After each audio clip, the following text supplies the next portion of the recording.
and gentlemen.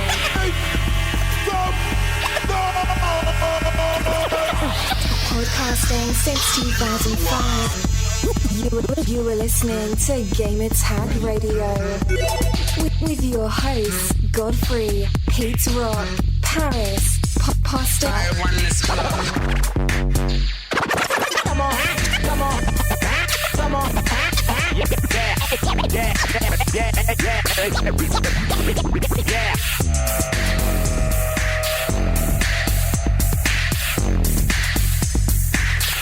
Welcome to Gamer Tag Radio episode 558. This is your host Danny, aka Godfrey, and joining me this week, the co-host of GTR. Let's start with Paris.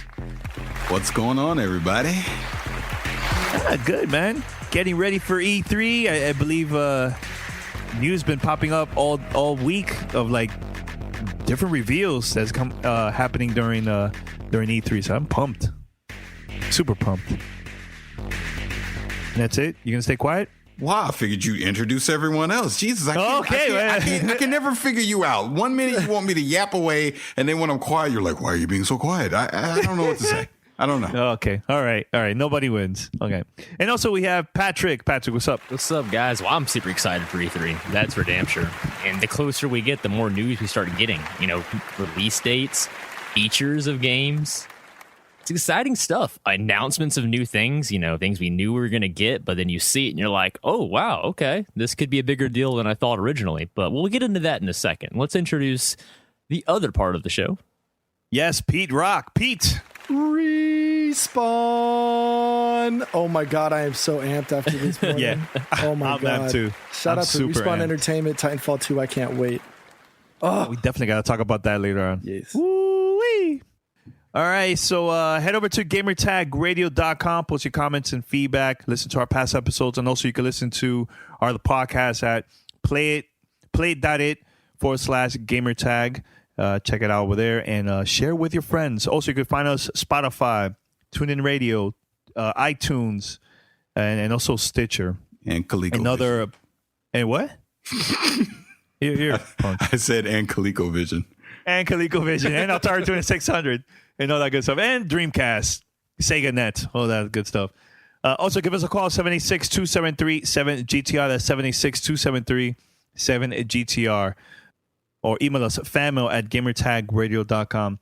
And shout out to everybody that's been emailing us. Continue to email us, and we're definitely going to read in a future show. Next fan mail episode, we'll keep you posted. So, yeah, let's talk about Titanfall 2, man. They finally released a teaser trailer. Very, very short. Not even a minute two things. short. Yeah, but one thing that I noticed that everybody's talking about is now the Titans is going to have swords. Reminds me of Voltron. Oh, I was going to say Gundam, but yes, giant robots. Best thing ever. How do you make them better? Yep. You give them giant swords. How do you make that better? You make those swords plasma. So hopefully we have, metal swords, and maybe if you're like the cool kid that gets to the level cap first, you get like plasma swords. I mean, I already have like a million ideas in my head of what I want this game to be. So I'm really curious to know what it actually is. Will it just be literally the same game, upgraded with new gear, new weapons, new Titans? Or are we seeing like a total shift in the whole paradigm of what Titanfall is? Are we getting a single player campaign? You have so many questions, but yes, it looks fun. It just sounds fun. This game is definitely going to be coming out for the PlayStation 4, Xbox One, and also PC. Hopefully simultaneous launch. Yeah, your thoughts, guys. I mean, what is it that you guys? Let's start with Pete, because he was the first person I mentioned about Titanfall. Pete, what is it that you would like to see in this new game, Titanfall 2?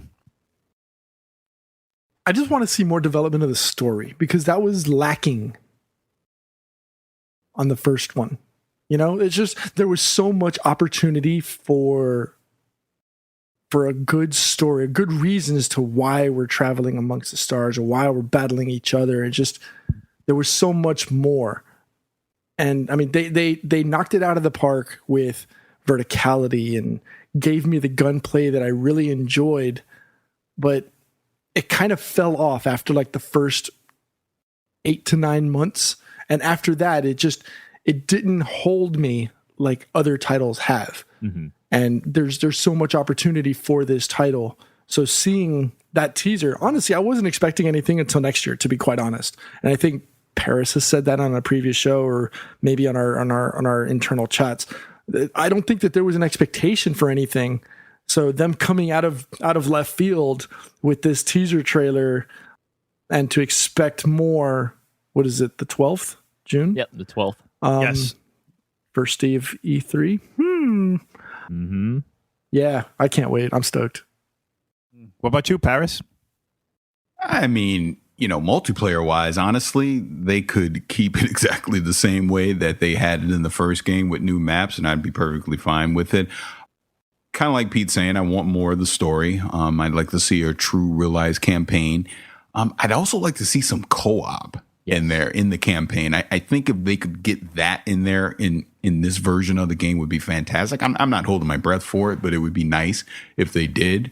And obviously maybe just add in some new Titan variations and just some new things that you can do with the Titans when you're outside of them as far as controlling them would be excellent as well, because that was the great thing about the multiplayer was the fact like if you play Titanfall now, it's rare you see someone even getting their Titan. It's all about using your Titan strategically, remotely, to do certain things for you to defend a certain point while you're the pilot going off doing something else. So, look, like I've said before, I was a big fan of the first one. I really enjoyed that multiplayer on the first game. So, just give me more story, maybe a little co-op, and I'm good to go. Yeah, and the thing that I like about that event that we went to, Paris, is that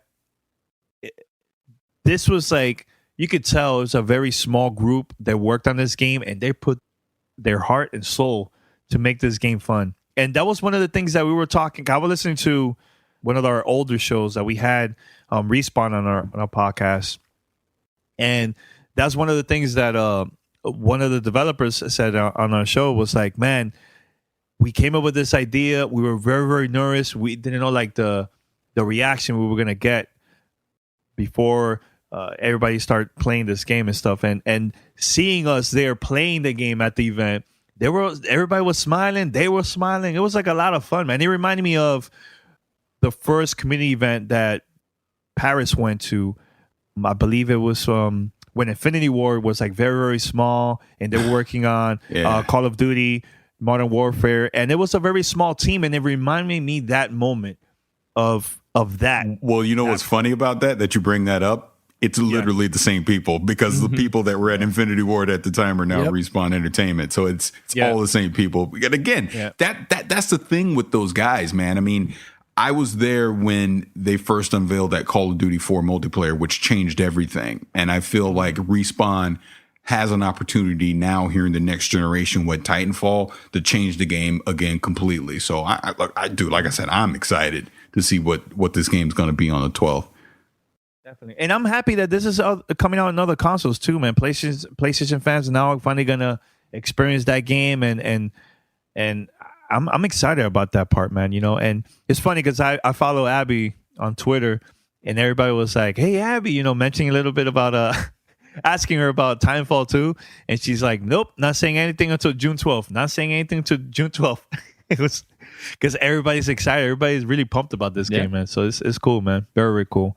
Patrick, what about you? Like, I know you like the game and all, but is there anything besides what the guys mentioned? Anything else you would like to see in the game? Yeah, I mean, I guess like I want to start a Q&A with you guys real fast because, obviously we can all agree that, what Titanfall did, it did very well. And going back to my earlier point, I mean, how much variation do we really want? If we mess with this formula too much, do we break it? For instance, do we add more players to the count?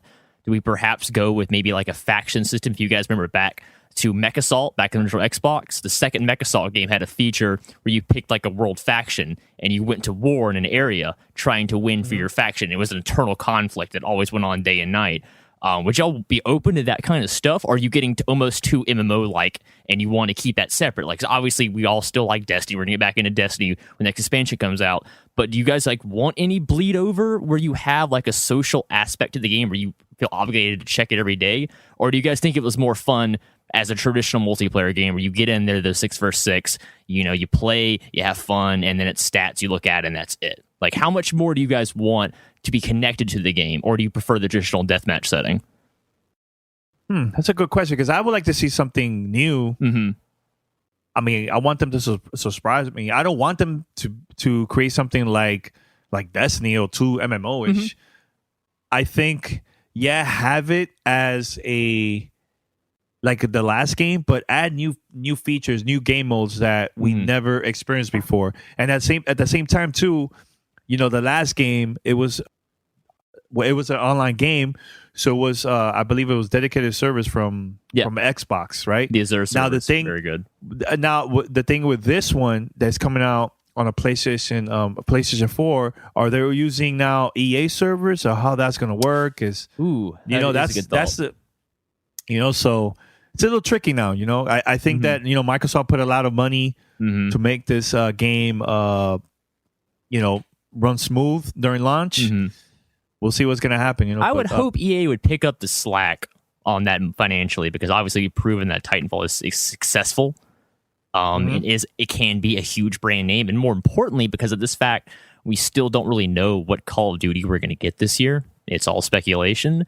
I mean, this could be the passing of the crown, because if it's on all the platforms and it's going against Call of Duty, I could very strongly see a chance where a lot of people just say, I'm done. Especially PlayStation 4 people that never had a chance to try Titanfall. This is a brand new experience for them.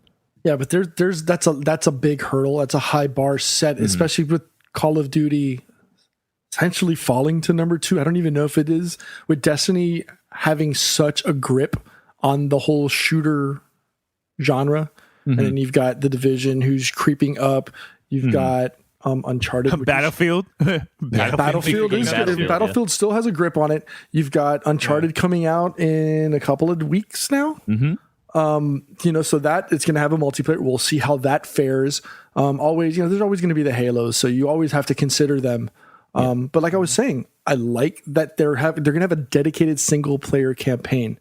Not everybody wants, and obviously this is an awkward conversation, because here I am talking about the single player campaign on a multiplayer based game, right?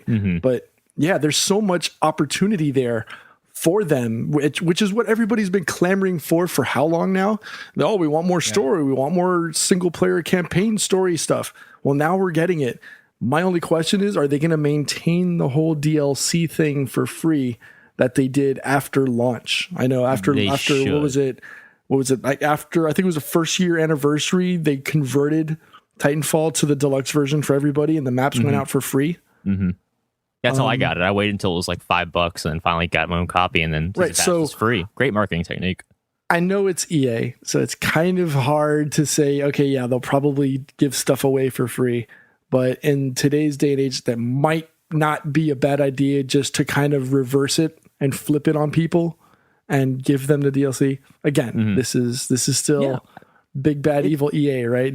It might happen again. That those days are long past. I think EA has proven themselves, and Activision has. We've moved so far past that days of demonizing corporations, because again, they make us great games at the end of the day. I'm not going to knock them for that. What was I going to say? I'm just curious. No, sorry. My point was, to your point, Pete, I agree. I think that EA needs to have the maps free for Titanfall 2, because that's how you beat Call of Duty. By straight up just saying that Call of Duty Season Pass method is obsolete now. It works in RPG MMO-like games like The Division and Destiny. Obviously, it worked for Destiny. We'll have to see how Division plays out. But so far, we're all pretty positive about that game, and we're looking forward to more content. Except for Paris.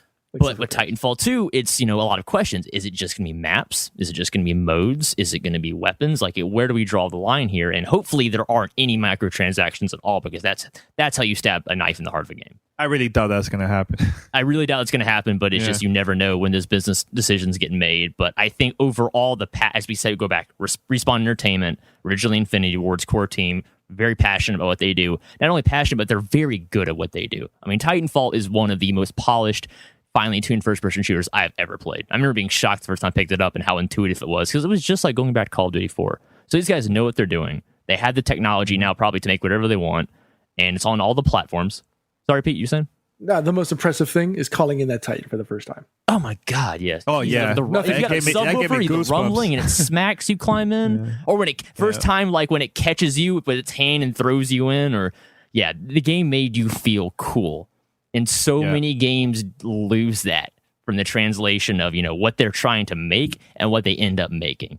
But Titanfall is just one of those games where, like, this is why we play games. The social fun aspect of playing with our buddies, either cooperatively, like the frontier defense kind of thing, or, the vicious, competitive side that's in all of us where we want to win and have a good time.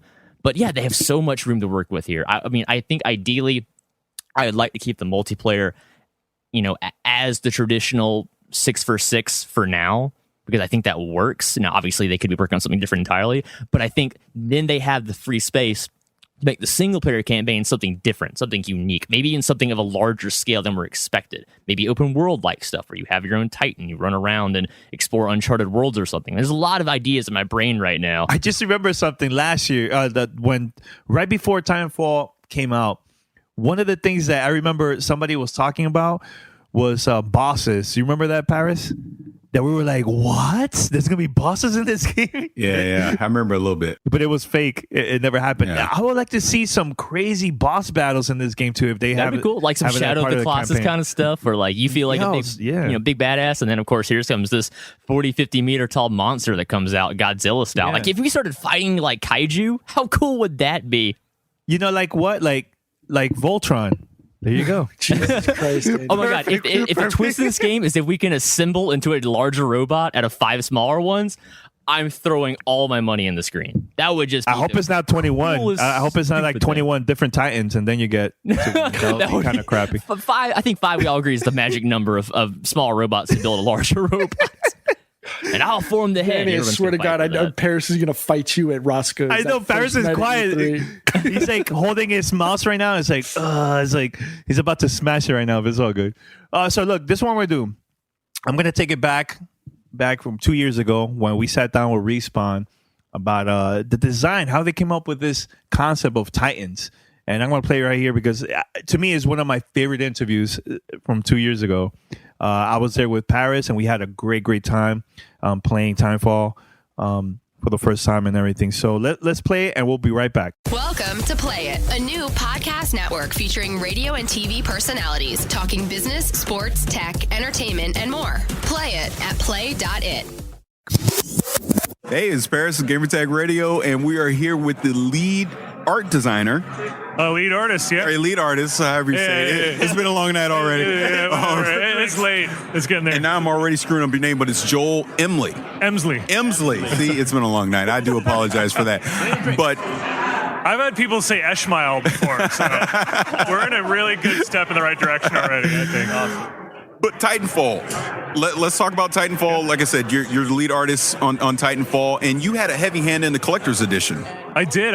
I was lucky enough to work with a crew over at Ruckus, and we worked hand in hand on the project from beginning to finish. And they were really responsive to our requirements on quality and the way we wanted it to look, because every single thing that comes out of Respawn, we want it to be up to a visual quality and a standard that stays true to the game itself. So they were good with us. Nice. Now, we were talking to Vince earlier, and he mentioned you created the Titans, or that was your idea? I did. I wouldn't completely claim that I created the one Titan, the Atlas, and then we built on it from there. But early on, a lot of the artists were concepting giant robots. Like I could even go back to the very beginning of Titanfall when we still hadn't figured out that that's what we were going to make. And I painted a landscape shot of like these giant robots with grunts like at their feet walking in formation. And I thought that would be really neat if we could make a game like that. And so the designers weren't incredibly responsive to the 2D concept art. So I thought, why don't I screw around as a hobbyist with sculpture and model making on the side. Why don't we try doing like a real maquette, like a plastic kit bash of a Titan? And so when I did that, we really got like a good response from everybody. And it was actually a design tool for putting into the middle of the room and talking about how would we fight these things. I remember going in on one day, and the designers were like heavy designing, trying to figure out what we're going to do. I mean, they were already in like heavy experimentation with game mechanics. And they said, Joel, like I was like in the middle of a maquette. I hadn't painted it white yet. So trying to like wash out all the different colors of the kit bash so that you could just take it at like a real simple visual level. So it was like I was like, I feel a little weird bringing it in there, but I'll bring it in anyway. And I brought it in, and they asked me straight up, like, how do you envision fighting these things, or how would it go? And I remember sitting there and we started pantomiming the gameplay, some of even the game mechanics that are in the game now with this maquette, this like 16-inch tall maquette on a table, and it was this incredible tool to wrap our heads around something that we had never done before, and it's been done in our industry, but we wanted to do it in a different way, and so that's where it all started. And it grew from there. Which one was your first Titan that you designed? I know there's 3 in the game. Yeah. Which one of those 3 was the first one? The first one we did was actually supposed to be a 6-foot tall, 7-foot tall dive suit. And I kit bashed it with a 1/6 scale maquette or a doll, like an action figure, like Hot Toys and stuff. So it was more of the ogre style. And then I went on and I said, okay, we got to get maybe a little more exotic with the joints and stuff. And I went to a full. Now that I knew what we were doing, I went and created a full, unique custom armature with wire. And I built the second Titan that I worked on, which is the Atlas. And that one really started to sing, and everybody started to see like what the possibilities were. The hatch on the top was there, and I had an opening so people could peek their head out. And the designers just took that to the next level and started going and doing all these different dismounts for it. The original version of the Atlas didn't have the Atlas head. We had decided to add that. So we started off in plastic, we went with 2D concept, and then the game design, the mechanics really built the Titans to be what they are today. Awesome. What can you tell us about some of the actual level design, some of the environments? I mean, what went into that process creating that? Yeah, I think first off, the designers have to build for 2 scales. You're not just the Titans aren't just a rolling tank. They're the giant 20-foot tall metal robot guy, that can crouch, slice the pie, like come around a corner and you angle your gun and get the drop on somebody. So they have to work on these things, these line of sights, where you're able to see through the environment through, let's say I'm on one side of the building as a Titan standing 20 feet tall, and I decide to look through this window, and I'm trying to take a shot at you through 3 windows that I've just lined up perfectly. Right. They have to consider all that stuff. The second tier the second level they have to build on top of that is a level that is completely tailored to encourage wall running, double jumping. Every rooftop is measured in such a way where you're just able to barely make it across on a double jump. We've been either going in and setting up ambush points so that pilots can easily get at Titans, and you kind of don't want to go they've made it visually intimidating to go into a tighter area as a Titan because you can get ambushed and rodeoed by a pilot. So it's kind of this balance for each level, and then maintaining the character of the level, the fiction of the level, and then some levels are just more Titan friendly and others are more pilot friendly. Now, how involved were you with the actual pilot and grunt design? We designed them all from the ground up. Again, that's another place where the maquettes really helped out, and they're a little bit easier than the Titans, because Titans are more scratch built. I literally had to build them from the ground up eventually, and they weren't all built in plastic, but the first one, the main one, was the one that we did heavy experimentation with. The pilots are a little bit easier. You can go to a 1/6 scale hobby shop and buy it's like an endless supply of different plate carriers and modern World War II parts, so you can go back and work at Star Wars with leather bandoliers, and I could kit bash a character together really quick. Dremel, I would combine for the helmets, I would combine 4 different modern helmets all together to make a new shape out of it. But one thing that was really strong about that was I didn't get into any 3D printing, because that would kind of defeat the purpose of doing kit bashes. Kit bashes, basically, if you were to ask me to make an identical kit bash tomorrow of a character I did a week ago, I probably couldn't do it. It would end up being another new character. So there was a strength in that, where we have these restrictions on us. I'm working with real modern pieces that are kind of based on real world military gear. and I'm kit bashing it like they would do in Hollywood for a set. Or like really good costume designers would go in and like kind of flip things on their side and change the shape, tremble it a little bit, and we got some really good character designs out of that. I mean, we used traditional, but that was a real good strength for us. We got to play alpha, and now this is our first time playing beta. It's a huge difference. You could tell, like, graphically it's a lot smoother. How different is it going to be from beta to the final retail? There's still some refinements. I mean, it's kind of like you're twisting the focus lens on the game. And you saw alpha; it was a little bit blurry and fuzzy, and we twisted it a little bit for the beta right now. It's got the fidelities come up. We're dealing with higher res textures now. We're running smoothly. The servers are starting to fire on all thrusters. There still are some graphical improvements that we'll be bringing in on the final version of the game. So it's not, the lens will probably dial just a little bit more to bring it a little bit more into clarity. Now, when I play Titanfall, and I look at the Titans and I look at the pilots' designs, it just screams Robotech or Gundam to me. What were some of your inspirations for coming up with these designs? You nailed it. Oh, well, there you go. Done. We're done. I grew up with. I was watching. When I was a kid, I was watching G.I. Joe and exactly, He-Man. Yeah. And I watched everything. I was like, I couldn't get enough of that stuff. And then one day, I was at home. I forget how old I was, but Robotech came on, and I was like, holy shit.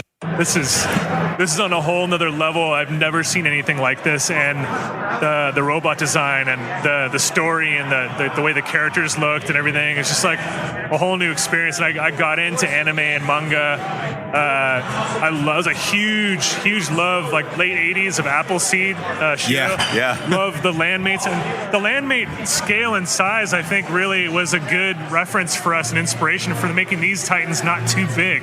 If you make them too big, they start to get to a point where they're a little bit unrelatable, and it's harder to. They seem to have. We've struck the perfect size for the Titans where we're able to put the right amount of registration, like no steps and decals and stuff like you'd see in Robotech, right. Where you feel the scale just by looking at the design. So, yeah, I mean, all of it. Ghost in the Shell, Akira, Gundam. I mean, I could go on. Star Blazers, all the guys in the art department we love all that stuff. So, and then also we took all that stuff and threw in a healthy dose of old school Star Wars, Blade Runner, Abyss, Close Encounters. I went back and I looked at all those old making of videos of all those movies, and I actually was looking to see which tank models they were using to make TIE fighters back in Star Wars, because it's funny, my Respawn office is in Van Nuys. That's where ILM started.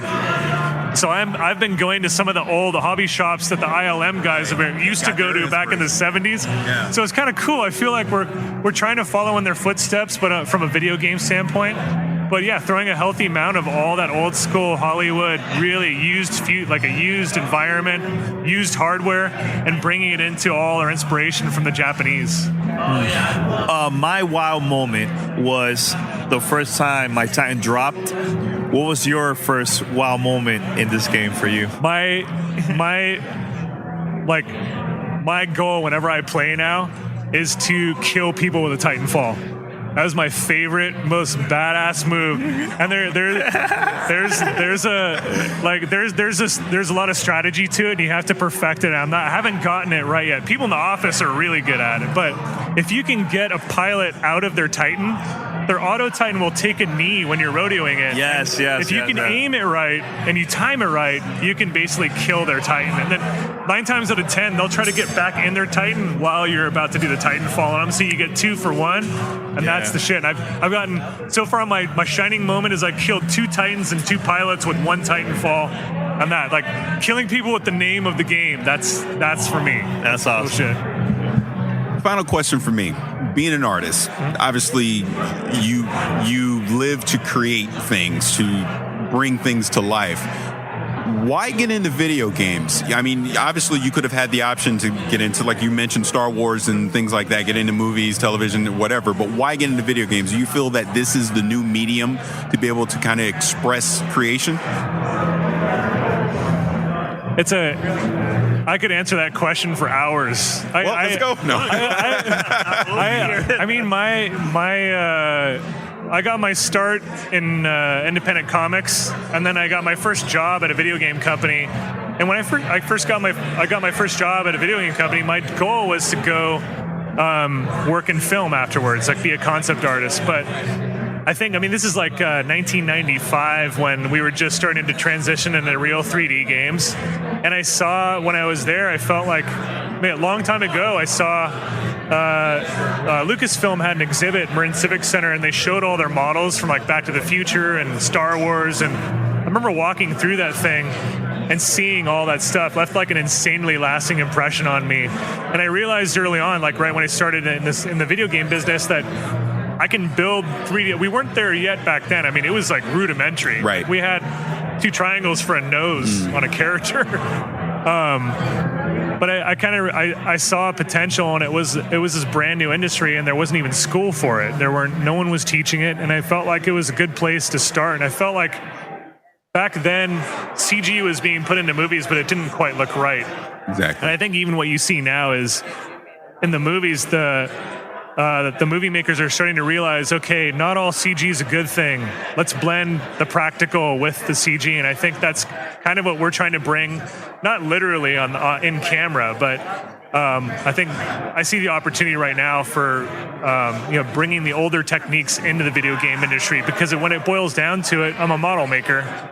I love making models. I use the exact same techniques in the CG space that I would use out in the real world, and I've been doing that on this project. And to me, that's the shit right there. That's the spot.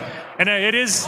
I've heard people say in the past, a few years back when I was working on another project, I had a reporter or someone asked me on an interview, how do you feel about video games not being an art form?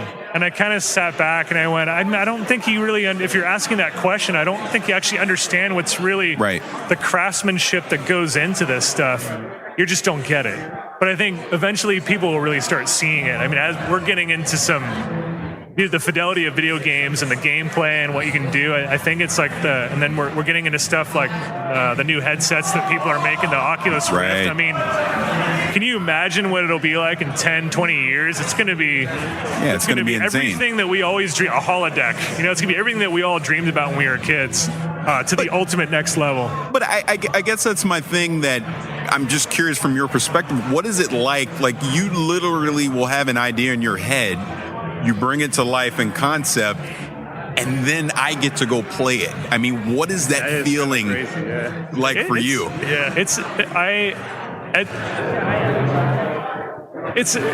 really weird. I described, somebody asked me, it was like shipping this game. I told them it's like giving birth in public. Yeah. It's really scary. When I'm designing, when we're all the artists in the art department, we have this burden of whatever we do, we want to make sure it's perfect, and we're always trying to perfect it. So I think it's very scary to concept something, not know if it's going to work out or not. I'll give you an example. I knew that the Japanese would look at this game and hopefully they would like it.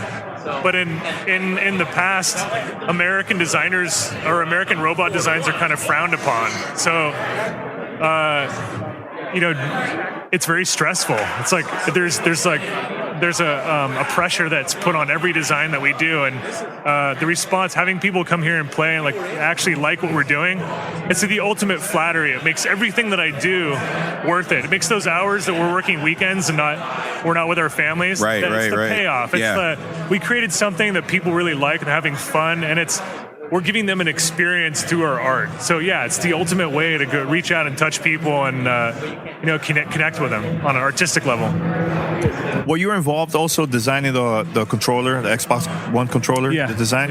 How was that for you guys? It was a really kick-ass. It looks really tight. It's awesome. Like the first thing we did when we flew up to Microsoft, we met with the production team up there, which is really, really great group of people, like really talented. They've done stuff in the past that looks kick-ass, and we wanted to be like, okay, well, how can we make ourselves different? So one of the first things we did is we said, let's avoid just making it a branded piece of merchandise. Let's make it feel like something that's been kind of teleported out of the Titanfall universe. So we came back down to Respawn.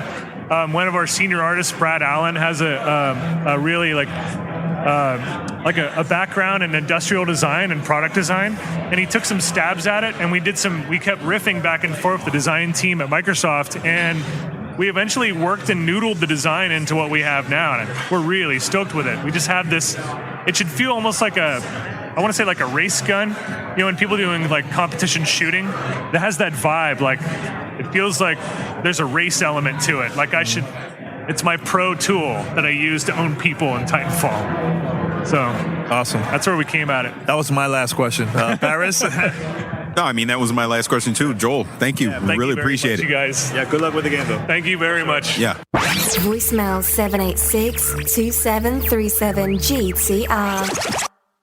All right, cool. So switch gears real fast. We got to talk about saving money, because as we just talked about, there are a lot of big titles coming out this year, and you need to start saving money now. And not just on video games, on life in general. Money is an important way to make sure your dreams come true. So here comes LearnVest. What is LearnVest? LearnVest is an online financial advice company that wants to focus on empowering people nationwide to make smart decisions with their money. So these are the guys you want to talk to if you want to pay down student loans, if you need help with a mortgage, if you need help with savings accounts, contribute to retirement funds. These are professionals, and not just any professional. These are certified financial planners and investment advisor representatives, undergo extensive training programs to provide the highest financial planning standards. So, what does this come with? This is a multi-package deal, and right now we have a great offer for you guys. You guys can set up your own custom financial plan, and they'll pair you with a financial planner to keep you on track, a real human being, not a machine, not a hotline you have to call, someone specialized to help you. And right now you can check out your own sample plan and get a $50 credit if you go to learnvest.com/GTR. It's a special code just for you, our listeners. But again, LearnVest is out there to help you achieve your goals, have a secure financial future, make sure your family is taken care of. And they have tools online like a progress board to track how you're doing for your savings. You can plan it up into picking your planners. So you have planning recommended savings accounts, plan which insurance to use, how do you manage your credit cards. And you also have articles, online classes, and events as well to help walk you through some of the more complicated aspects in life. Let's be honest, when you went to school as a kid, they didn't teach you how to prepare for your financial future. This is stuff you have to get ahead of, and this is where LearnVest is a great tool. So again, if you want your own financial plan, set it up and get a $50 credit. Just go to learnvest.com, LERNVESD.com/GTR, and that'll get you a special code to get a $50 credit so you can see how you can improve your own financial future with LearnVest. That's learnvest.com/GTR. Well, the other thing that I'm interested in, that it's kind of fallen out of like the line of sight for a lot of people, is that second title, that mystery third-person action adventure game that Respawn is still working on. Like back in January, there was talk of like some just a game like that people were not expecting from a Respawn, right? I think what was it, the old creative director for God of War, Stig? He was leading the whole Respawn charge for that game. So I'm doubly stoked for E3 this year, hoping to find out what happens or what's going to be unveiled with that. So they've already tipped the scales with Titanfall 2, but I want to know what's going on with that other release, that other action adventure game coming that from mystery from Respawn. That's what I want to know. I don't think we're going to hear anything, Pete. I think they want Titanfall 2 to come out and then use the windfall that makes to fund the secret game. Because if it's anything like really cool, like they want to keep that under wraps. So when you're a first-person shooter developer and you get a chance to make something outside of your comfort zone, you want to make damn sure that it's something amazing. It's going to make an impact in the industry. This isn't a shooter, though. Why go for a second shooter? This is the reason why they brought in Stig from the God of War 3 series. This is why you bring in someone of that caliber for a totally different IP for your studio. That's why I am so excited to see not just TF2, but I want to see what else they have in the background. Hey, I love new IPs. So go for it. One thing we just swinging it back to Titanfall 2 real quick before we move on. So do we think this is out this holiday? I personally think November. What do you guys think? Yep. November. Yeah, this is now that Mass Effect got delayed to next year. November, December. Perfect time. November, December. No. November will be bad. December will be bad because they will miss the opportunity of like Black Friday. Yeah, you so want I think it before have it in Black November. Friday. Yeah, but November is Battlefield. and then Battlefield is always in November, so October, November. Battlefield's been November. October in the past, though. Yep. I could see Battlefield October. I could see Titanfall in November going directly against Call of Duty. EA will not put Battlefield head to head with Call of Duty. No way. But they'll put Titanfall 2, I think. Because I think that's more in line with the type of the game. You know that would be a great way for them to say, okay, we're gonna battle our creation. Yeah, we'll beat you at your own game, no doubt. Because you look how much they stole from Titanfall and Advanced Warfare, and the last one that came out, its names escape me. But yeah, I mean, obviously, I personally, I want the next Call of Duty to be World War II. But I am a very small minority of people, and that's just not going to happen because that would not sell in today's current market. So it's going to be another futuristic game with jetpacks where you're jumping and running around, kind of like Titanfall. So yeah, I would think EA, but this would be the year where they're like, no, Activision, we're tired of being afraid of your game. We'll meet you head on. I would say chances are they have a pretty good shot of taking that throne. No, they're not. They're not doing that. There's no way. Call of Duty is the number one selling game franchise in the world. You are not going head to head with another shooter on that. It will come out the second Tuesday of November, like it always does. There's no way they're putting out Titanfall day and date with that. Will not happen. They'll put it out after. The more I think about it, I'm probably February, March. Let the holiday season die down, and it's not as much expectation heaped upon Titanfall 2. Granted, I don't think it's going to have a failure or an opportunity to fail as much by giving it the post-holiday season, the post-holiday launch, because remember, you're not just limiting yourself to just the Microsoft console. Now you're going to have multi-plat. So you're going to have that extra oomph behind the title. I have a prediction. I have a prediction here based on everybody else's comments. No. It's basically like, if let's say they go to that route, they release that game early next year, right? So what will happen is, okay, release Battlefield in October, and if you buy Battlefield, you also will get a free beta of Titanfall in November. And at the same time, that's going to happen regardless. They will promote that to the masses, to people that never even played Titanfall. PlayStation owners, it will be the first time for them playing a Titanfall game, and it will be a great way for them to promote it. And it comes out during the holidays, so technically, it came out during the holidays. Okay, let's say that scenario does happen. Like me personally, I think they put Titanfall 2 in the Battlefield slot towards the end of November is what I would think, the week before Black Friday. But let's say they don't. Let's say they do put it out early next year. The beta scenario you have makes a lot of sense. But you're also saying, unless there's a mystery game that we have no clue about, EA is bailing out of the holidays this year, other than Battlefield, which we know won't sell as much as Call of Duty. That's just a fact. So they're not putting another game to try and be their big holiday tentpole title, if that's the case. Because from what we understand, there's not going to be any Star Wars game this year. So if it ain't Titanfall, what is it going to be? True. Well, they also could do this at EA Play. I mean, during the not EA Play, during E3 at their press conference, they'll say, "Okay, we're doing this for the fans. The fans can come and play the game at EA Play. You know what? You guys at home, you could download the beta right now." Yep, that's what I think. That's exactly what I think is going to happen. Actually, I think that's going to be the bomb they're going to drop on June 12th. Is they're going to show off the game, and then Peter Moore is going to come on stage and say, "Well, guess what? EA Nation, or whatever the heck they call themselves, you can download this and play it right now." Because remember, they did that with Battlefield. Which Battlefield was it? Was it Battlefield? The cops and like robbers and stuff. Was it that one? Because remember, we were at. Was it Hardline? No. Well, Hardline had the stations there once we finished with the show. We got to play it. I don't know if everyone else got to play it. It was available. It was available. Okay, remember the EA press conference we went to where they gave us donuts? That was Battlefield 4. That's the one. No, it was Battlefield 4. I will bet my life on it. It was Battlefield 4, and they were like, download and play it right now. Battlefield 4? Yeah, it was the Hardline one, man. With the donuts.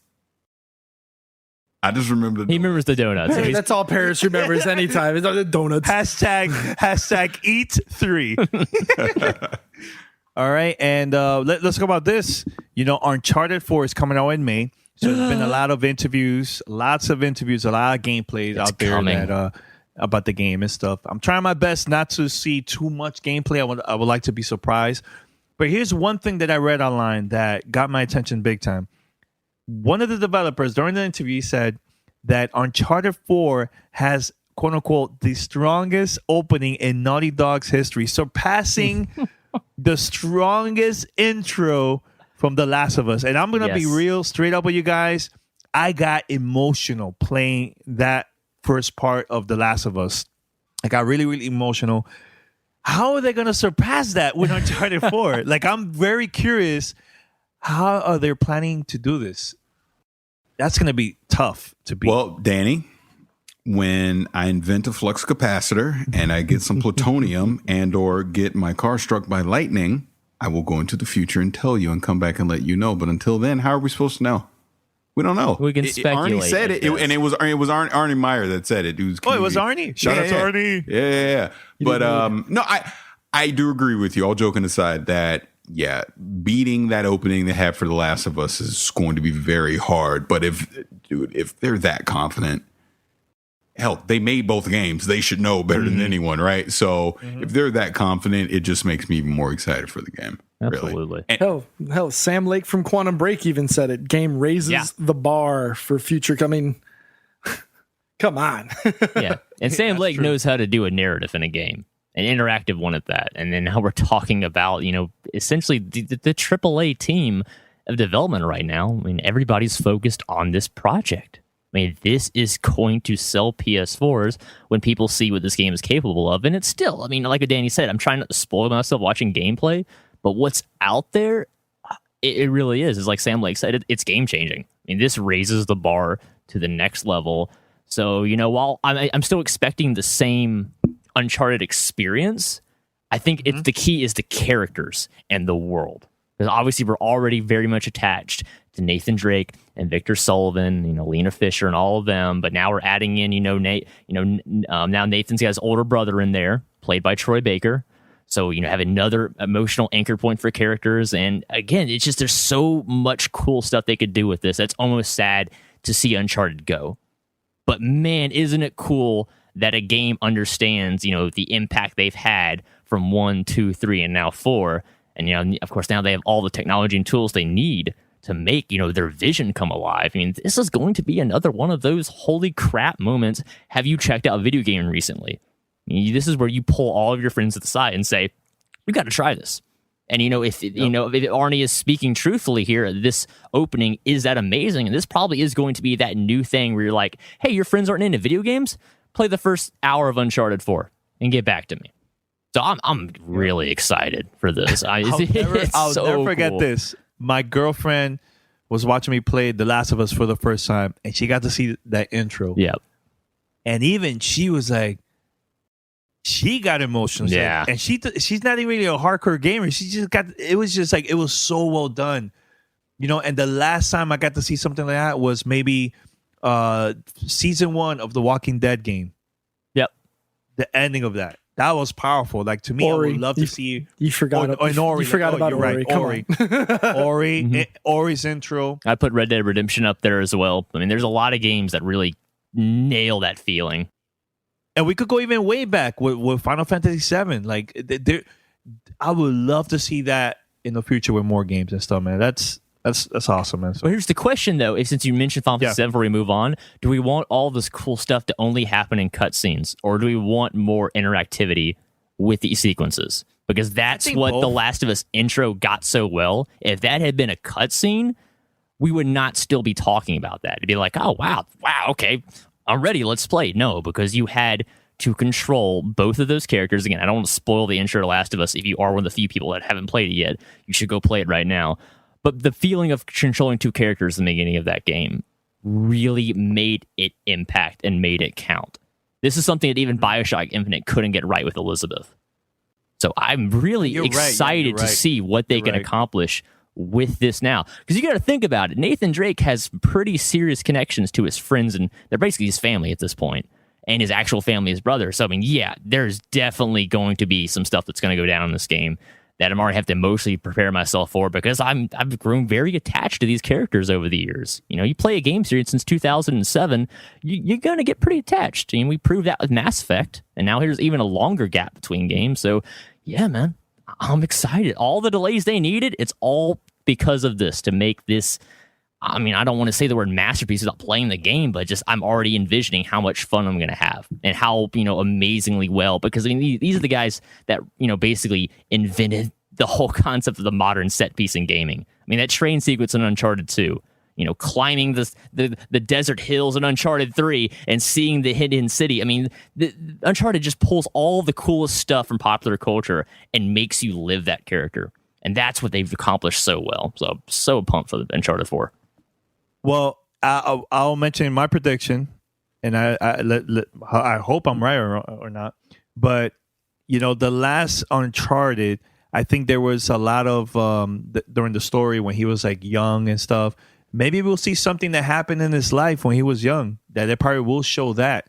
That'd be cool. Yeah, because think about it. You obviously you have the connection with the brother, so it makes sense to have flashbacks with the brothers when they were younger, probably getting into all sorts of trouble, being little thieves or whatever.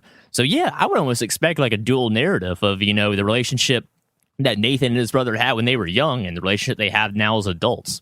Yeah, I'm already brain mapping this in my head. So yeah, it sounds amazing from a story writing perspective. And now also, last night I was watching the Fear of the Walking Dead season 2, and during the commercial break, world premiere Gears of War 4 TV ad. Woo! Finally, it was released last night, and at the same time they were promoting the beta, which is coming out very, very soon. Your thoughts, guys? Let's go with Paris. Your thoughts about the trailer? You know, because I you know, we're into the whole story, so just want to get your feedback about that. Oh, I mean, I thought it did a good job setting up the mood and where they're trying to go with this Gears of War story. You know, father passing it down to the son, and, you know, symbolizing it with, you know, planting the tree, and then he ends up there again, you know, as he's fighting whatever this new enemy is going to be. So I think it did a great job. It was a good teaser. Like I said last week, I can't wait to see more at E3, to see proper campaign. Hopefully it'll unveil who these enemies are going to be, maybe some of the new weapons and things like that, so we can get a true feel for what the game's going to be when it comes out in October. But so far, so good. Yep. Hopefully, hey, Windows 10, let's do it. Yeah, I got to agree with Paris on that. Yeah. And by the way, once again, be on the lookout on our Twitter. We get some codes for the beta, which is coming out very, very soon. Just be on the lookout. That's what I'm saying. I don't know. I okay. like, P is a negative one here. no, I don't know if it was enough to get me excited. Like, that's fine. That's fine. That's Titanfall 2 got me excited, but the Gears just like it almost felt like Gears of the Gears 2 and 3. It was just, okay, we're gonna play this sad remake of an old song, and then, you know, we're gonna. It worked. Family. It worked on the first game, big time. And yeah, it did. You know, Mad World. I love that track, but I don't know. It just didn't do it for me. Like, I will say, it almost jumped out of my seat when I think it's his son in the Gears outfit. You know, yep. he's resting against the tree. That just so happened to be the one that his dad, you know, that Marcus carved in, right, I'm assuming. And then, you know, the creature comes out and attacks him, and then it goes back into what we would assume would be an action sequence. I don't know. You know why I asked you both first? Because you're fathers, you know, so I want to see if, I mean, even though it was a very short teaser, I just wanted to get like, it's hard to know without having a lot more context. It's hard to know. We don't know if his father died, you know, there shortly after carving the initials. We don't know. We knew what happened to Last of Us, and that part hit me, you know, but I don't know. This one just not as much. This one just didn't have it for me going from, you know, having that guttural emotional response with like the beginning of Last of Us. Very, very interested in seeing what Uncharted's going to do. You know, I bought my PS4 for it. but I don't know. The Gears just, I don't know. Like Paris says, I don't see a reason to get a game like that on the Xbox. I'll definitely get, if I play that one, it'll be most definitely on PC. Hopefully Microsoft will have vetted all of those, can't be more than 1080p or those frame rate issues with UWP. Yeah, it's all good. Patrick, very quick, keep it short because we're gonna go to the next topic. That trailer was better than the entirety of Gears 3. So I'm already extremely excited. They're actually putting a plot back into this game because I read the books and I really cared for these characters, Anya and Marcus, and they threw all that away. Yeah. Wait, what did you say?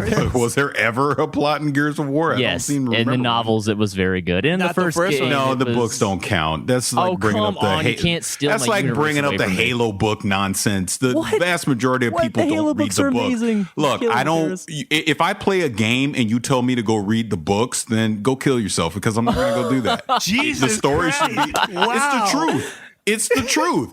I get so annoyed when I hear that nonsense from people. Well, the books, they really expand the universe of what. No. If you can't give me the universe and the material that I'm currently experiencing, then you fail. Period. That goes with Halo books, Gears. I like the Halo books better. They're fine. Look, I'm not taking away from the books, but my point is the Halo story held on its own. Halo 1 through 3, even 4, were fine as their own stories. Reach was fine as its own story. 5 we can debate a little bit. But the point is you didn't need the books to tell the average consumer about the Halo story. They knew about Master Chief, they knew about Cortana, they knew about the Covenant, they knew about the struggle. Whereas in Gears, you're telling me I really need to deep dive in the books to actually understand what was going on. I didn't say that. I'm just saying that's exactly what you just said, because Gears of War has been consistently railed for lacking a story. So now you're trying to tell me it has a story in the game. That's false. From what I've seen for the advertisement of 4, yes, the plot is a much larger portion. You said getting back. You said getting back to the story of Gears of War. There was not. It was in Gears. So Gears 1 and 2 had a great story. It had a great universe, and the novels expanded on the world, like the Pendulum Wars. No. Let's go into the next subject. This is nonsense. Okay. Well, I'm excited for the game. Looks like it's going to be fun. Okay. For those that are listening, make sure to hit us up, fanmail@gamertagradio.com, or call us 786-273-7TTR. Read the Fall of Reach book. It's worth it. Got a little awkward. I'm just saying. Eric Nyland is my hero. Very awkward. Well, no, you're not going to sit here and say that something had a great story and then go tell me to go read the books to get the great story. That means it didn't have a great story. That's all I'm saying. I respect your opinion. You literally contradicted yourself when you said that. No. That's why I'm pointing that out. As an avid book reader, I enjoy when game worlds are poorly I should not have to read a book to understand a video game. That's exactly what you just said. No, I'm just saying that I enjoyed the Gears storyline. 3 bummed me out. But that's not what you said. That is not what you just said. That's all. I'm move on to the next subject because this is ridiculous. Okay. Speaking of E3, Peter, you're okay? Peter, you're there? I'm fine. I'm not. I'm fine. I'm just saying. All right. So Phil Spencer, he said that Xbox One will have a nice E3 2016. Like their team is very confident. Every year he says this. They have to say that. But honestly, has it been a bad E3 ever since Phil Spencer took over Microsoft, took over Xbox? It's been good. I've enjoyed them. Getting rid of people dancing in front of Kinect on stage was a huge positive step. So yeah, I think they're definitely headed in the right direction. Yeah. And and that's what everybody wanted. Everybody wanted games, right? Yeah. So they showed a lot of games, and I think he did a great job with that, man. I don't know. It's going to be interesting to see how they play this shift from console to the Xbox brand. I guess that's how you want to call it. Since the One will be the console, it's going to be I don't know how they're going to handle that shift. It's good. It's hard to see. It really is. It's just I don't know. Here's one of the things he said during the interview. He was like, in the near term, our focus is on the Xbox One console. We're going to have a nice E3. We're just taking a focus now on console to desktop and then moving out from there. So I'm wondering what else beyond that they're going to show. So I mean, we'll see. We'll see what they plan to show during E3 and stuff. But if you guys have any comments before we... hopefully new IPs. Maybe I definitely want to see more of Scalebound and Crackdown 3. They're definitely top of my list. Recore, yeah. Thank you for reminding me about Recore for sure. Recore looks good. But hopefully also playable demos games too, man. I'd like to see some more on-stage demos. Definitely see Gears 4 on stage. But if Scalebound and Crackdown, certainly Crackdown, I want to see in a more advanced stage. I'm not sure how much work they've done on it since last time we saw it. But yeah, I mean, I want to see, if that cloud computing, the marketing term they've been using is for real. And if they really can pull this stuff off, or is, me and Paris keep reiterating, are we just going to wait for to play it on Windows 10? I think Crackdown comes out this summer, personally. You think it's that soon? Sure Wow. I think so. I would not expect that. That'd be amazing. August, maybe? Yeah, August. Maybe something like that. Because you got to think Recore and Scalebound are 2017, right? Halo Wars is probably their November game. And then we know next year, yeah. No, this year. This year? Wow. I think Halo Wars 2 is probably this year. It's probably this November. It makes sense because they want to put a Halo game out. Yeah. And then Gears. Miss Cleo. And then, Miss Cleo Tinks. And then Gears is obviously October, and I'm sure they got a few secrets.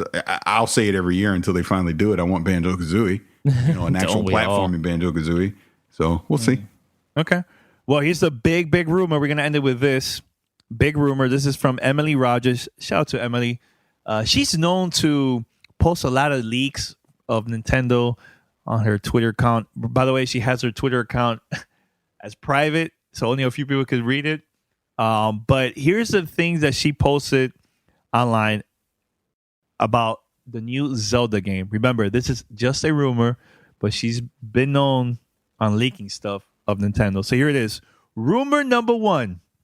Yes, Zelda is coming to both Wii U and NX. I could confirm it with a ton of people. You can choose which one to get or get both. Rumor number 2. I heard from multiple sources that you could choose between a male or female as your playable character in Zelda. And rumor number 3, and this is the big one, there is voice acting for most of the characters except Link. Yay! Except Link. Good. What are your thoughts? Link should never talk. I think it's a great idea. Obviously, people have been wanting to play as Princess Zelda in these games for forever. So, obviously, I don't think she should be playable because she's usually the goal of the game is to rescue her. But having a female Link, I don't think that's any skin off the game's back. If anything, that just hopefully would get more, girl gamers out there or women gamers, to play Zelda if they normally wouldn't for whatever reason. Because Zelda's fun. I don't know. People that don't like Zelda, I don't know. It's weird to me. But I'm looking forward to this tremendously because the potential of the new NX hardware, hopefully it is as cool as I'm imagining in my head. Open world Zelda running at a steady frame rate, hopefully 60, fingers crossed. But I'm all on board for that. I have been saying that this game has needed voice acting for a while now. I think Skyward Sword definitely needed voice acting because it felt pretty soulless without it. So I think this is the right decision moving forward. But Link should never talk. I think that's totally the way you should go. And, it would be cool if you could have some customizability. Maybe like you don't want to have the green tunic. Maybe you want to be blue or red. Maybe have a little bit of flair or a different colored scarf or whatever. I have no issues with a little bit of that little cosmetic little stuff that makes the game special for you, because at the end of the day, it's still Legend of Zelda. We're still going to be tackling dungeons, capturing items, saving the princess. And that's awesome. So adding some customization of that, I'm all on board for that. Well, it sounds like a lot of these rumors are pretty much what I was been saying, as far as it showing up on the Wii U and on the NX together. The voice acting will be a welcome addition, like Patrick was just saying. And, I just hope they nail the open world portion of it. Like it truly feels huge and not limited. You know what I mean? I want that feeling when I played Ocarina of Time, that first time coming into the world, and it just felt so big and just the possibilities were endless. That's what I want from Zelda, So this could be the game that gets Nintendo its shine again. Absolutely. It really can. I still think it shouldn't be on the Wii U at all. I say just move forward, forget the Wii U, and just push all your power towards it. Well, you weren't here last week, but like I was saying last week, My reason for that is because now, since the NX is going to be more powerful, right? You think they would hold it back because of the Wii U? Yeah, because if you're going to have it on the Wii U as well, and look, ain't but about 12 people got the Wii U anyways, so why support it? Wow, you know, just move forward. People. Well, again, as a tech lover, I want to agree with you, Paris, but I would feel really awful telling all those Wii U owners who probably bought their Wii U for the Zelda, saying, "Oh no, you don't get this game now. You got to buy the new system." I know. It's not going to happen. Obviously, according to the rumor, it's not going to happen. But I'm just saying, if I was running Nintendo, this is Hey, if we were running Nintendo, it'd be get some stuff done. That happened to us when I purchased Dreamcast, and I remember that Shenmue came out. I was excited, everything, and then Peter Moore out of nowhere, canceling Shenmue 2, and I was extremely pissed. I was expecting that game to come out for the Dreamcast, and I had to wait until it came out for the Xbox. I mean, they had the import versions available only in Europe, and that's it, in Japan, but not in the States, and that pissed me off big time, man. So I can imagine Nintendo saying, you know what? This game is strictly for the NX. Forget about Wii U owners. People are going to be really pissed off, and that doesn't look good, man, if they do that, man. They don't want to get bad press. So, all right, so we're going to wrap it up, guys. Anything else before we wrap it up? Yeah, I have something to say. So, first of all, by the time this podcast comes out, April 12th will have passed, and all the people that love the Division, you'll have your update, and we'll see how this update goes with the Division. But Destiny's getting an update too for those 5 people like me that care. And I just have to tell the story real quick because it was just funny. So my son, he's never done any of the raids, right? Because I obviously didn't want to go on LFG and get around some shady people. Well, I ran into a good group of people. Actually, couple of them were in Norway that we got to play with, and a couple of others were here in the States. But point is, we ran through Vault of Glass on hard mode. He had a blast. He loved it. We did Crota, loved it, hard mode. And then we skipped normal mode for King's Fall and went straight to hard mode, got all the way to Oryx, and then we ran out of time and people had to break up, so we didn't finish it. But dude, my son is like a natural. He did that puzzle jump on hard mode first time. Didn't fail. First time, just got right through it. We did the totems. He didn't wipe. He didn't die at all. It was us other idiots that were wiping the whole time. He got his assignment, did it to perfection. Same with the ogre, everything. War priest, all of it. Dude, kid's a natural, man. I don't know what else to say. That's my boy. Wow, that's dope, man. Yeah, that's so really, really cool. Yeah, so we'll play the Destiny update when it comes out here, and we'll finish up hard mode. We'll get Oryx here probably in the next week or two. But yeah, he's loving it, and we didn't get a chance to do Trials of Osiris this weekend. Butters, we just didn't link up, but definitely want to get him in Trials of Osiris. We're going to start running through that too. So look, for me, Destiny is still fresh and fantastic because I get to play with my son, and I literally live the game through him. It's freaking great. There's no way to even explain it if you're not a dad. If you're a dad, being able to do stuff with your son just doesn't get any better than that. That's pretty cool. And Pete, hopefully we play the Division. Oh no, with the new update? For fact, yeah. I've already have my season pass ready to go. I can't wait to see what happens with the challenge, with the new improved challenge mode that they'll be dropping. Random drops in the dark zone, first come, first serve. Of course, if you're not level 31 and running level 31 gear, you're in for a world of hurt. So Danny, get your game up. It's gonna get real tomorrow. I know. I gotta step it up. I know. It's on. It's on. All right, so we're going to wrap it up, guys. Head over to gamertagradio.com or play.it/gamertag and listen to our past episodes, or share with your friends. You can find us, iTunes, Spotify, Stitcher, TuneIn Radio, and all that other podcast directories out there. Also, give us a call, 786-273-7GTR. That's 786-273-7GTR. Or email us, fanmail@gamertagradio.com. Until next time, we're out. Peace. You're listening to Gamer Tag Radio. Be sure to like us on Facebook. Follow us on Twitter. Thanks for listening. Tune in next week.